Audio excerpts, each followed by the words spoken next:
Hello, everyone. Thanks for tuning in once again to not Authentic Black Goddess, to Queen Amadai TV presents True Crimes.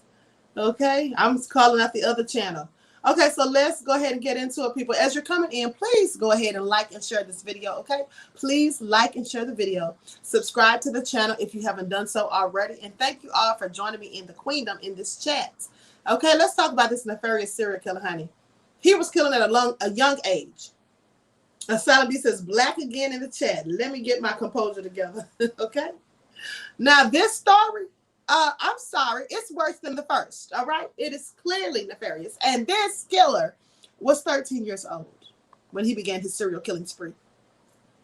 Craig Price is a juvenile serial killer from Buttonwoods neighborhoods of Warwick in Rhode Island. Now, as a minor, at the age of 13 in 1987, Craig Price murdered his neighbor, Rebecca Spencer, a 27-year-old woman and a mother of two. He stabbed her 58 times. 58 times. 2 years later, in 1989, at the age of 15, Craig Iron Man Price, is what they call him, Craig Iron Man Price, butchered another neighbor, Joan Heaton. He stabbed her 63 times, and two of her daughters were stabbed also with kitchen knives. Now, in a nonchalant, matter-of-fact drawl, he described the night of terror in the Heaton home. He told how he bit Heaton's face as he stabbed her. He mimicked the last sounds of the dying girls. Craig Price was sentenced to 29 years in jail during various sentences from 1991 to 2007. He will be scaled in the jail until at least 2020. Say what now? When he will be 46 years old. I'm sorry. He should have got, Big Zilla got the running emojis, okay? Now, this is clearly nefarious, and if you ask me, he should have gotten life. He should have gotten the death penalty, but, you know, he was 13 when he killed the first one. He was 15 when he killed the second, but clearly, this looks like a pattern, right? At the end of the day, he should have at least gotten life, 29 years. And then they said he could be out by 2020. Well, hopefully he's not out. I haven't heard anything about him getting out, so hopefully he's still put where he needs to be. Now, Craig Chandler Price, the youngest U.S. serial killer of the archives. Now, Craig was known as the Slasher of Warwick after a brutal series of killings in Rhode Island in the late 1980s. Craig, a black youth from a working-class family, he wasn't in an impoverished community. He wasn't living around gang culture. His family was upper class. And so with that being said, I said all that to say this. Clearly, he was a psychopath born that way, without a conscience, and with the ability to kill without having any type of remorse. So it is believed that he committed his first murder when he was only 13 years old. The victim was a white female who was his neighbor, whom he peeped on dozens of occasions. He would peep in her windows, apparently. Now, he stabbed her to death with one of her own kitchen knives after breaking into her home. The murder went unsolved until a few months after Craig's second killing frenzy, which took place almost 2 years later when he was 15. Well, that victim was a white female, and she had two daughters that were also murdered. The slashings were so similar to the first crime that they knew that the person who did the first one obviously had to do this one as well. So after a few months after his second crime, they started investigating, right? And they started reopening the investigation to the first one. Now, because of the similarities, the FBI was called in to try to profile this serial killer. They failed to finger a 15-year-old black male as their suspect. When they were making their profile, they likely thought it was a white male between the ages of 25 to 35, because that's the age and the profile of most serial killers. Usually a white male between ages 25 to 35. Okay? Now, it took an observant detective who noticed that Craig had a big cut on his hand. He's the one who cracked the case.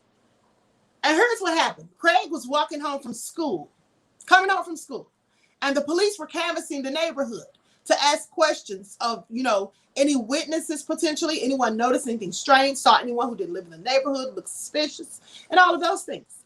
And as the detective's in his car, he sees Craig walking home. He notices he's got a bandage on his hand. So he stops him and asks him, what happened to your hand? And he tells some lie. I can't remember what lie he told, but he clearly made up a lie on the spot. But the detective was still suspicious, so they asked him a few questions. They brought him in for questioning. Now, he admitted to committing the murders without any persuasion. And according to the FBI, goes down in history as the youngest serial killer in U.S. history. And he just had to be black. Make it make sense. Now, Craig is scheduled to be released from the ACI in Cranston, Rhode Island in 1998. Well, he was scheduled to be released. His sentence for murder having been served, he was only 2 additional years, or he served an extra 2 additional years for contempt. Not a model prisoner, right? But then he started to face additional charges for 20 years, an additional 20 years in prison for crimes committed while he was incarcerated. So let me tell you what happened. You see, when he was sentenced to those 29 years, he was up for parole. He was going to be up for parole. They didn't want him to get out, and I wouldn't have wanted him out either. I mean, you did all that killing and so heinous and vile at the age of 13 and 15. Surely he doesn't need to ever be allowed on the streets again. But because he was a minor, he got the 29 years as opposed to a life sentence or a death penalty case, right? So as it grew near the time for him to get out, they started documenting everything he was doing in prison so they could keep him in there. That's what they did. Now, so anyway, it goes on to say the lethal teenager is also a suspect in unsolved homicides around Rhode Island. The FBI and local authorities believe it was only a matter of time before he started killing again. So there was other people that turned up dead and they haven't solved those cases, but they think that he did it just by the way that they occurred. And he likely did. He likely did because he was clearly a serial killer. So crazy, right? So crazy. Now, Craig Price, the Warwick slasher, was born in 1974, right? He was arrested in 1989 for 4 murders committed in the neighborhood. A woman and her 2 daughters, and a year later, the murder of another woman 2 years prior. He had a previous criminal record for theft. After he was discovered, Price calmly confessed to his crimes. He was arrested a month before his 16th birthday. He was tried and convicted as a minor, and by law, this meant that he would be released and his criminal records would even be sealed. Can you imagine living next door to a whole serial killer? Oh, you wouldn't even know he was a serial killer because his records have been sealed, and I'm just so glad he's still in prison that he never got out. So his records would be sealed as soon as he turned 21. Now, Price bragged that he would make history when he was released. Make history doing what? Sounds like he was going to start killing again. The case led to changes in state law to allow juveniles to be tried as adults for serious crimes. But these could not be applied to Price because they'd have to be applied retroactively, which they couldn't do because, you see, he had already been convicted and sentenced. Now, with that all being said, due to the brutality of his crimes and the opinions of state psychologists that he was a poor candidate for rehabilitation, a group called Citizens Opposed to the Release of Craig Price, they were formed and they lobbied for his continued imprisonment. Price was charged with a variety of crimes, including criminal contempt for refusing a psychological evaluation, extortion for threatening a corrections officer, and assault and violation of probation for fights that he got in while he was in prison. He was sentenced to an additional 10 to 25 years, depending on his cooperation with treatment. Price maintains that he has paid his debt to society and he is being kept in jail partially due to racism. Honey, I don't think racism has anything to do with this. Honey, you stabbed somebody 56 times and you clearly need to be in prison for nefariousness, not racism. Even though the prison system and the unjust criminal system is absolutely racist. But in this case, they didn't even need to be. He clearly deserved to be right where he is. So on July the 29th of 2009, Price was involved in a prison fight with another inmate. While trying to break up the fight, one of the correctional officers was stabbed in the finger, by a handmade shank in Price's possession. So you sitting up in prison making shanks. Clearly, you don't need to be out. Clearly. Okay? In the wake of the prison fight, Price was transferred to another facility. After an officer from the Rhode Island Department of Corrections said Price has been booked twice for fighting since leaving the adult correctional institutions in Cranston. Now, Price was recently denied parole in March, and his current good time release date is April 2020. And like I said, I haven't seen any reports that he's out, so hopefully he isn't. Wall, however, said that date may change after his recent behavior. Let me tell you something, honey. They're gonna make sure he never gets out. They're gonna always keep using his behavior in prison against him, whether it's true or false. And I really don't care, because he needs to be in prison. He's a whole psychopath. So let's talk about the murders. So the Heaton murders. These happened on September the 4th of 1989. Mary Bouchard went to check on her daughters, Joan Heaton, age 39, and her two grandchildren, Jennifer, age 10, and Melissa, age 8. Now, at their home on Metropolitan Drive in the Buttonwoods area of Warwick, Rhode Island, she was concerned because she hadn't heard from them over the Labor Day weekend, which was, of course, unusual. Now, Marie's other daughter, Mary Lou, accompanied her to Joan's house. It was a visit that would change their lives forever. When Marie and Mary Lou entered into the house, they found it unusual that no one answered the door when they called. They knew Joan must have been nearby because her car was still parked in the driveway. So they rang the doorbell several times. Still, there wasn't an answer. They walked to the side of the house to take a look inside. When they entered, they immediately knew something was wrong, terribly wrong. You see, the interior was splattered with blood and a putrid smell permeated the air. As they walked further into the house, they made a heart-wrenching discovery. They saw Joan lying beneath blood-soaked sheets in the hallway. Her oldest daughter, Jennifer, was lying nearby, and Melissa was on the kitchen floor. All three had been brutally murdered. Marie and Mary Lou were horror-stricken. Can you imagine? That's her child that she's seeing like that, and her grandchildren. That had to be awful. That had to be awful. Just days earlier, Marie had spent the day with Joan and her grandchildren shopping and enjoying time together. It was hard to imagine that they were all dead. Now, the mother and daughter called the police soon after they discovered the bodies. Within minutes, rescue workers arrived on the scene, followed shortly thereafter by detectives. The house was cordoned off, and an investigation of the crime scene began. Detectives were shocked at the savagery of the crime. Even the most seasoned investigators had difficulty holding back tears.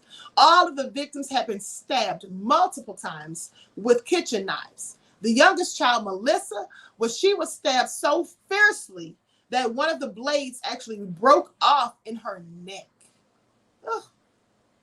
She also had her skull bashed, and it was bashed in with a kitchen stool. Oh, Lord. Apart from the 57 stab wounds inflicted into her body, Joan was also bludgeoned and strangled. It was believed that they were murdered 3 days prior to the discovery. So they've been there dead for 3 days. Detectives were shocked at the savagery of the crime. Even the most seasoned investigators had difficulty watching and looking at these bodies. Now, this is all crazy. All of the victims were stabbed multiple times in a horrible way. So sad. So the Warwick Police Department, they had their first working on the case, or their finest workers on the case. They were determined to catch the person responsible for these murders, and they were working all day and night reviewing evidence and interviewing locals who might have information related to the crime. They also enlisted one of the FBI's top profilers, Greg O. McCrary, to assist in the investigation. Now, McCrary stated in his book that's titled The Unknown Darkness that he believed the murderer was likely someone from the Heaton's neighborhood. Moreover, he suggested that the crime was probably connected with another unsolved murder that took place 2 years prior in Buttonwoods. The coincidences between the crimes were significant, and he was absolutely right. It absolutely was connected. Now, in both the Heaton and Spencer cases, the killer used a weapon that was already present in the house. This presented strong evidence that the killer originally entered the residence for another purpose, such as to burglarize the house, perhaps. It was likely that the intruder was caught unaware and murdered the eyewitnesses using what McCrary referred to as a weapon of opportunity. Now, robbers often burglarize houses that they know, that they're familiar with. The more familiar you are with the contents of a house, the more successful your robbery will be, because you already know where things are, where they're in place. You don't have to search and look around for everything and spend as much time. Consequently, burglars regularly choose to rob houses that are close to where they live. McCrary suggested that in both cases, the murderer likely entered the residences with the intention of robbing and probably was familiar with the houses and or the residents. Moreover, he believed the murderer lived in the Buttonwoods area because both crimes were committed 5 houses away from one another. Now, another similarity from the case, or between the cases, was an unusual display of overkill. Joan and Rebecca were stabbed approximately 60 times each, and the children approximately 30 times. Due to the excessive nature of the crimes, it was highly probable that the same person committed both murders, or all of the murders. McCrary suggested to investigators that the frantic or the frenetic manner of the stabbing used to kill the Heatons likely resulted in the murderer stabbing his own hand. And as I told you before, when somebody's repeatedly stabbing someone, you have to realize the blood is spurting out of the body and it's wetting up their hand. And even if they have on gloves, it makes their hands slippery. So often their hands will slip on the knife or whatever they're stabbing the person with, and they'll cut themselves. That's why the investigator, the detective, was suspicious when he saw Craig walking down the street with his hand all bandaged. So anyway, McCrary suggested to detectives, that it was someone who lived close by, right? And then on September the 5th of 1989, just one day before the bodies were discovered, investigators got their first break in the case. According to Denise Lang's book titled A Call for Justice, police detectives Ray Pendergrast and Mark Branderith were driving through a park near Buttonwoods when Pendergrast spotted a familiar face. They stopped the car to talk to a neighborhood boy by the name of Craig Price, who was only 15. Now, Pendergrast had once coached him on the local basketball team. This man knew him. Pendergrast asked the youth if he'd heard about the murders. Craig responded with concern that he was aware of what had happened and that he had seen the bodies coming out of the house the day before. He lived just a few doors away from the Heaton family. Now, during the conversation, hold on, people, pop-ups. Okay, during the conversation, Pendergrast and Branderith noticed that Craig had a bandage on his hand. Suspicious, Pendergrast asked him how he'd hurt himself. Craig calmly stated that he got drunk several nights earlier. Now, mind you, he's 15, but he's admitted that he got drunk to the cops. Clearly illegal, right? So he says he got drunk earlier, several nights earlier, and punched his hand through a car window. This is what he said. He said it was on Keeley Avenue. I want you to pay attention. These people who go out here and kill like this so callously and heinously, they're almost always pathological liars. And pathological liars happen to believe their own lies, right? And they can think of them at the spur of the moment, and they can make them so believable by giving extra details. So when you say, okay, well, maybe he's telling the truth. So he says he got drunk, punched out a car window on Keeley Avenue. As detectives pulled away, they could not help but wonder if Craig was telling the truth about his hand. Why would he admit to 2 police officers that he vandalized a car? Clearly, they were suspicious. So it seemed unlikely that a teenager would commit such ghastly crimes as the Heaton murders, let alone such a good-humored and vivacious kid as Craig. However, the fact that the boy had a cut on his hand and lived on the same street as the Heatons was too much of a coincidence to ignore. It was something both officers felt compelled to follow up on, which they did. Now, the detectives wrote up a report and began to investigate Craig's story. They learned that there was no police report of a car window being smashed in the area that he mentioned. They also went to Keeley Avenue and found no evidence of glass on the street. The two detectives began to further doubt Craig's theory. Now, Craig became a viable suspect in the Heaton murders, even though many in the department believed that the officers were just wasting their time investigating him. I mean, after all, he was only 15. And the first murders, those had been committed 2 years prior. So that would have made him 13 when they happened. So they clearly thought it was all crazy and didn't think, it was going to lead anywhere.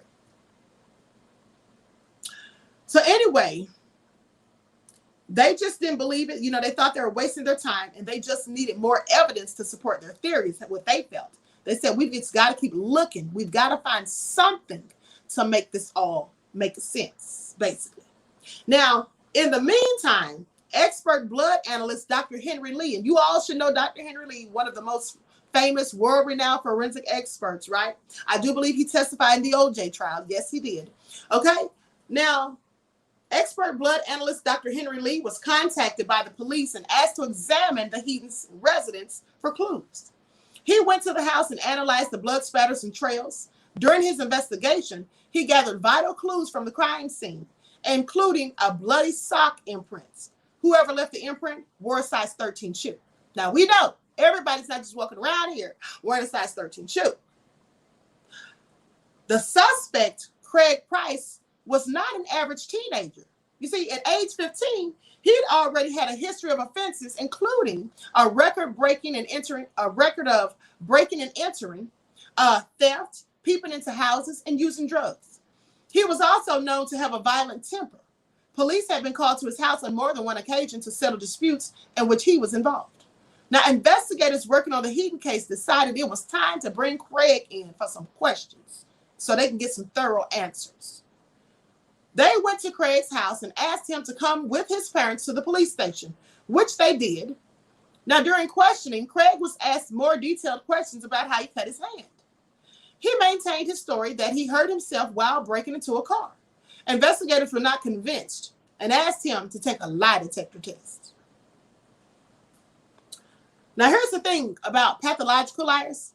They usually don't fear taking lie detector tests. You can see because pathological liars think they're so smart and slick that they can get away with it. And sometimes they actually do, because pathological liars tend to believe their own lies. So when you're doing a lie detector test on one of them, they're likely to pass because, honey, they believe all the lies they told.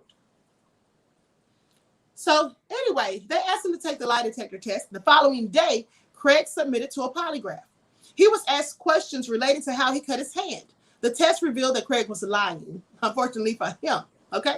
According to Lang, it was the first big break in the case. Now, even though the polygraph proved that Craig was dishonest, however, it didn't prove that he was involved in the murders. Investigators still needed more evidence.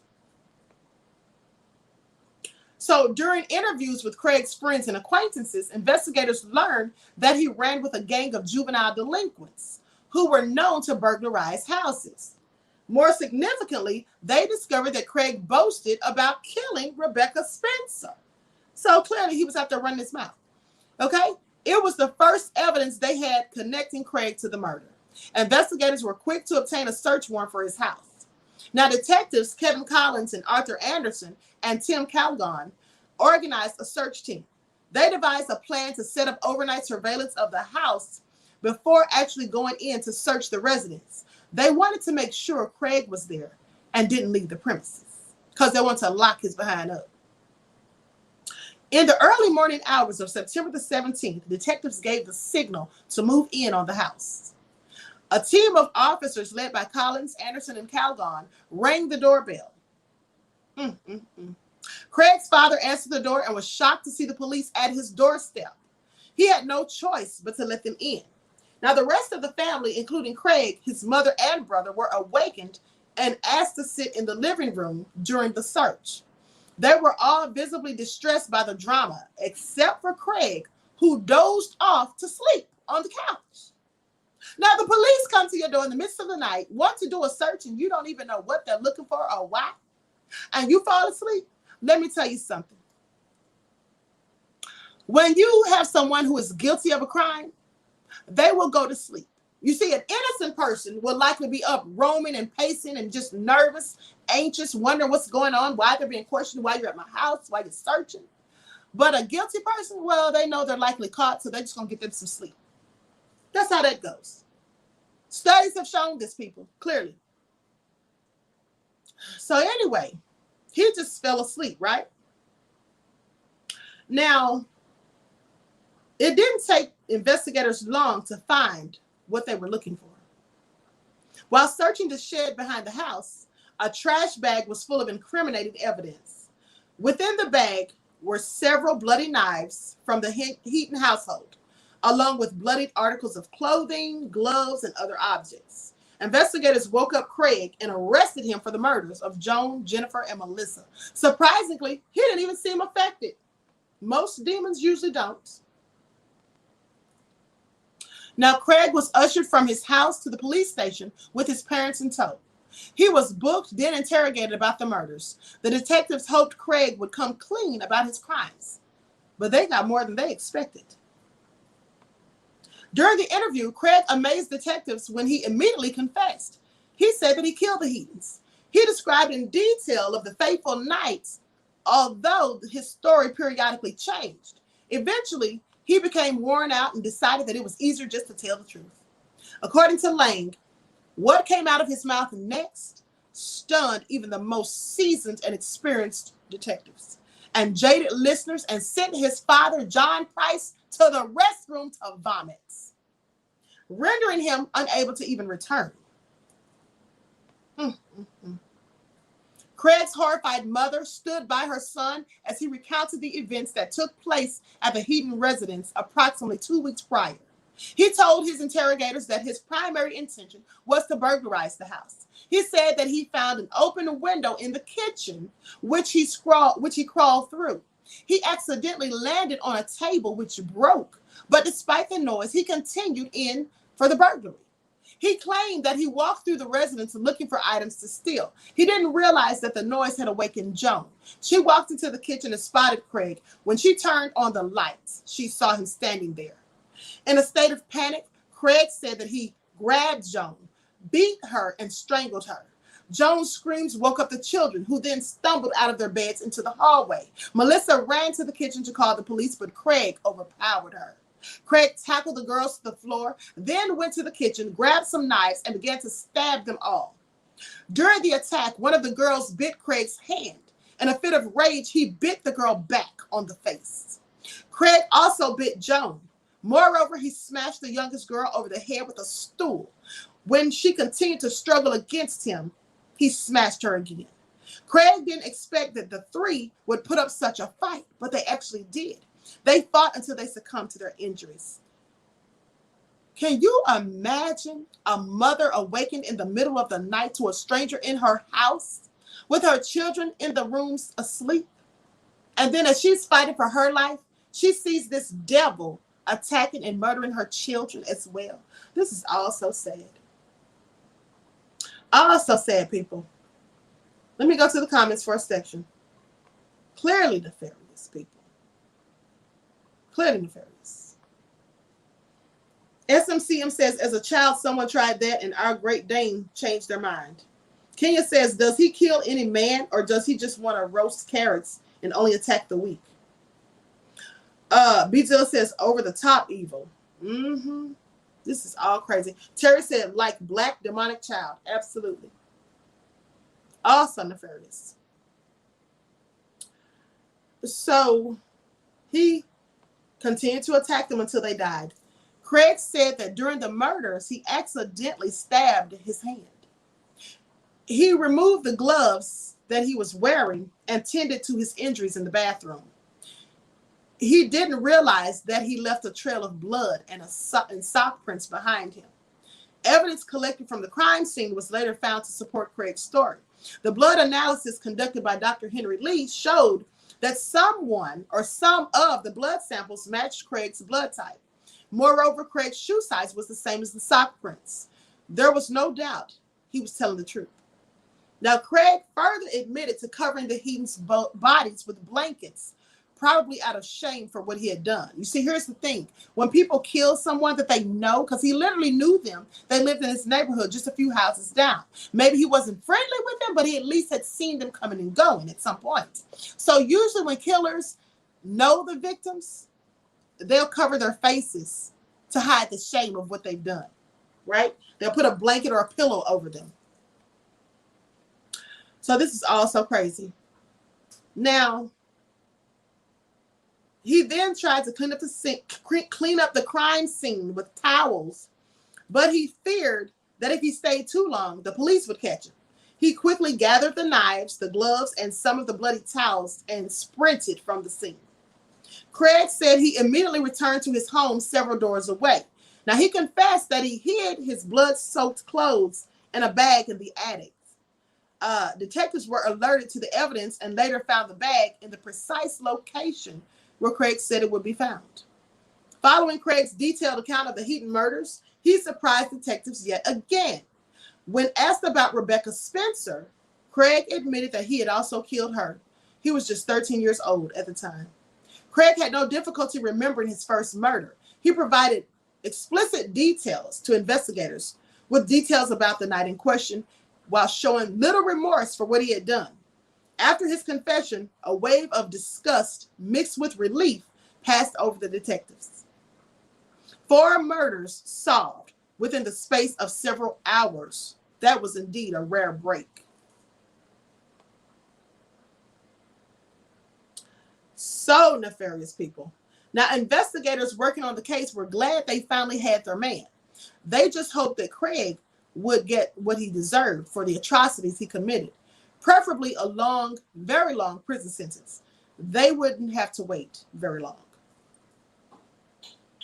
So now, Craig had the law on his side. You see, despite the brutal murders that he committed, Craig would never have to face a trial or serve prison time because he confessed to his crimes just weeks before his 16th birthday. According to Rhode Island state law, all they could do to him was hold him in a training school until he turned 21. Until his 21st birthday came, but no longer. Thus, after 5 years, Craig would be a free man with a clean record. Now, the thought of Craig serving only 5 years for 4 brutal murders enraged the citizens of Rhode Island, especially the families of the victims. It was obvious that the law was working against them. However, at the time of Craig's offense, teenage serial killers below the age of 16 were a rare phenomenon. In fact, Craig was considered to be one of the country's youngest serial killers. Now, even though Craig could not be tried for the murders, he still had to undergo a court hearing before he could be placed in the training school. And on September the 21st of 1989, Craig appeared before Judge Carmine DiPetrillo at the Kent County Courthouse. Now, during the brief proceedings, Craig was presented with the murder and burglary charges against him, to which he pleaded guilty. Craig was ordered to serve 5 years at the Rhode Island Training School's Youth Correctional Center, known as YCC, a maximum security detention facility. Now, he was also ordered to undergo intense psychological examination and therapy. However, Craig refused the treatments. Moreover, he refused to officially discuss the murders at all by pleading the fifth. Clearly, someone talked to him after he'd already confessed. Now, Craig withdrew from the diagnostic and treatment program arranged by the judge on the advice of his attorneys. According to court documents, the reasoning behind the decision was based on the fears that the psychiatric examination might result in him being placed in a psychiatric facility for commitment beyond his 21st birthday. Despite court intervention, Craig stuck to his guns and refused to submit to any psychological measures. But in the meantime, Craig carried on with life within the institution. He completed his schoolwork and his high school equivalency test and began taking satellite college courses. He believed he needed to improve himself academically so that he could get a good job when he was let out. No remorse and no heart. Absolutely none whatsoever. Now, with that all being said, if you all hear some knocking, I apologize, but contractors are doing some work, okay? So, with that all being said, he was thinking he's going to get right out. Never mind, he murdered 4 people. By 1993, Craig developed a reputation for good behavior within the training school, despite the fact that he refused the treatment. In fact, he was in such good standing that his superiors granted him permission to counsel other youths at the facility. They had to be crazy. They had to be crazy, right? So anyway, moreover, Gina Marcis suggested in 1993 in an article that the Providence Journal that Craig also performed light security duties, which included patrolling the school hallways. Craig was even allowed to make a rap video at the school, which included threatening lyrics. Pay attention, this is crazy. Now, when the news broke of Craig's special treatment at the facility, Rhode Island citizens and the families of the victims demanded that it be stopped at once. After much protest, it ended, but the bigger problem still remained. Time was running short, and Craig's release date was steadily approaching. There was less than 1.5 years to work out a way to prevent him from being freed. So this is when 4 figures, they were instrumental in the campaign to stop his release. They were Joan Heaton's mother, Marie, her sister, Mary Lou, and Captain Kevin Collins, who led the Heaton investigation, and Assistant Attorney General Jeffrey Pine. Now, from the beginning, they lobbied the Rhode Island legislature to institute new bills to prevent Craig's release and others like him.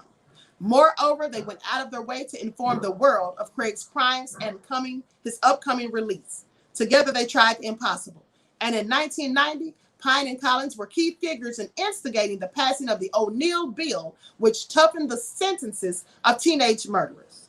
In 1993, Pine introduced a controversial bill that would give the Office of the Attorney General the power to civilly commit a mentally ill individual to a mental institution if the person posed a danger to society. Now, many thought the bill would discriminate against the mentally ill and give those with psychological problems a bad name. It was also argued that the bill significantly targeted Craig and could be used to prevent him from ever being freed. That's exactly what they were trying to do. Now, Pine stood his ground. His main interest was making sure Craig stayed locked up for as long as possible. Lane quoted Pine as saying, "I will do everything I can do to prevent another tragedy." Much to his delight and that of the families of the victims, the Craig Price bill was passed that same year. It was a huge step which they hoped would result in Craig being forced to submit to a psychiatric diagnostic treatment program. And in October of 1993, Collins organized citizens hoped to release the Price. It was called a CORP. Collins organized citizens opposed to the release of Price. Now, the nonprofit organization concentrated on raising funds that would be used to increase public awareness about his crimes and assist with lobbying efforts. The goal was to get critical bills passed that would prevent Craig from being released. Mary and Marie also helped lead the campaign. They traveled throughout the state, alerting the public about Craig's release date. According to the Times article by Jill Schmolo, the group worked endlessly and tirelessly, rallying to get funding. And they signed numerous petitions. And long story short, he never got out. Okay? He never got out. And in 1994, President Clinton flew to Providence, where he was scheduled to meet and discuss state affairs. Thousands of demonstrators and a circling airplane that carried the banner "Alert, killer of for Craig Price moving here." That greeted Clinton as he arrived at the city airport. Now, it was clear that the citizens of Rhode Island wanted something done about the matter of Craig Price, and they were not going to give up until that problem was solved. In a televised interview, Clinton expressed his dismay about Craig being let out at approximately 6 months. So he never got out, people. But I'm going to show you a video of this nefarious demon. Okay? I'm going to show you a video of him so you can just see who this devil is.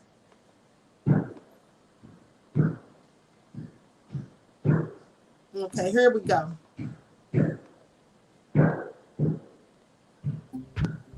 Thank you, Kate. Now to a Target 12 investigators exclusive, the Craig Price confession. They're chilling, never before heard recordings. Notorious serial killer Craig Price detailing to detectives how he murdered a family of 3 in his Warwick neighborhood. All right, so you put the clothes in the attic, you put the knives in the shed. What else do you do? live with guilt till I get caught. Target 12 has been reporting on Craig Price for years, and our investigations have already led to more prison time for Price. And now we're bringing these tapes to light for the first time as Price may be set free in just 1 year, and prosecutors are looking to keep him behind bars. A warning to our viewers, some of you may find the audio disturbing. Target 12 investigator Tim White is here now with the exclusive details. The confession took place on September 17, 1989, inside the Warwick Police Department. Questioning Craig Price are detectives Tim Colgan and Kevin Collins.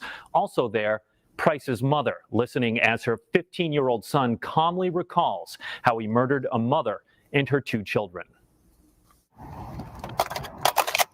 The tape begins with Warwick Police Detective Tim Colgan reading Craig Price his rights.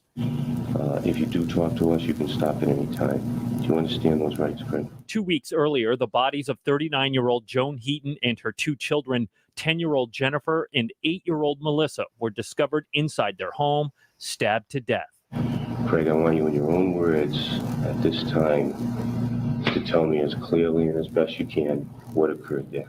Price told detectives he snuck through an open window in the Heaton's home in the dead of night. At the time, he claims he was there looking to steal a VCR, but detectives didn't buy it, noting he went into the house with a small knife. Price says Joan Heaton awoke and spotted Price in the kitchen. Yeah. And then things just got hectic after that. What did she say to you when she saw you, Craig? She didn't say anything. She was just like trying to, like, as soon as she seen me, like run the other way, break the other way. Okay. And I grabbed her. What happened then? So I was just like trying to kill her. In the chaos, Price says Heaton's 2 girls woke up. Do you remember one of the girls trying to get to the phone? I don't know. She said, "Get to the phone, get to the phone." She was just saying that, "Get to the phone." She didn't say the name, but she said. Did you remember one of the girls trying to get to the phone? No, she was just standing at the side of the wall. And I was running back to the window, back and forth to see if the police were coming or something like that. If you can remember, how many knives did you use? I don't know, a lot. About 6, I think, maybe. Okay. Price tells detectives Mom fought back. Okay, she bit me. You can see the mark right there. She bit me there, and I bit her back. You've obviously heard the confession tape. Oh, yeah. What stood out to you about it? Just his demeanor. I mean, they say lack of remorse. He's nowhere near remorseful, this guy. Retired Warwick detective Ken Anderson went into the Heaton's house that first day and later was one of the officers who took Price into custody. And he's talking like he killed these people, like it was nothing. I mean, like absolutely nothing. It's incredible. Because Price was a juvenile, state law at the time meant he could be set free when he turned 21. The law has since been rewritten, but Price has remained behind bars because of a series of violent clashes he has had as an inmate. Now in Florida, Price is awaiting trial for allegedly attempting to murder another prisoner with a homemade knife. If acquitted, his projected release date is November of next year. Why is it important for recordings like this to see the light of day this many years later, do you think? People have to know, just because he was 15 at the time, he wasn't just some poor little innocent kid that went astray. He killed 4 people. 1, and then 2 years later, 3 more, and 2 of them were children. Whenever Price's sentence in Florida ends, the Rhode Island Attorney General's office has already asked the courts here to keep Price locked up as a probation violator for his prison antics. A judge will ultimately decide. Never let this go. Never let this go. When Anderson and other detectives were in the house that awful day in 1989, they found the killer had covered the victims, Joan Heaton, in a blanket. Okay, you covered the mother. Do you remember what you covered the other children with? The rug. The rug. Okay. All right. Why did you cover him? Because I didn't want to look at that. While Price claims he felt guilty after the murders, he also tried to mislead investigators in that interview. Here's how. He was instantly a prime suspect in the murder of 27-year-old Becky Spencer from 2 years before. New at 6, hear what Price tells detectives when he is asked about that killing. With the Target 12 investigators, Tim White, Eyewitness News. Now, Oh, clearly heinous people. So luckily he's still in prison, right? And hopefully he'll never get out, honey, because clearly he doesn't need to be out on the streets. All right. They'll let him out in our community. I hope not. He was scheduled to be let out in May of 2020, but likely he's still in there because of COVID or whatever. Who knows? Hopefully he won't get out. I'm going to conclude this broadcast, honey, because all this hammering is getting on my last nerve. They are working, okay? I have some people doing work. So with that all being said, I wish you all love, peace, and prosperity, and thank you for tuning in once again to Queen Amidad TV Presents True Crimes. Don't forget to like and share the video, subscribe to the channel if you haven't done so, and also don't miss your 6 p.m. daily vitamins on Queen Amidad TV, on the Queen Amidad TV show, and also on Authentic Black Goddess TV, okay? So until next time, Royal Family, I shall talk to you all again soon. Peace.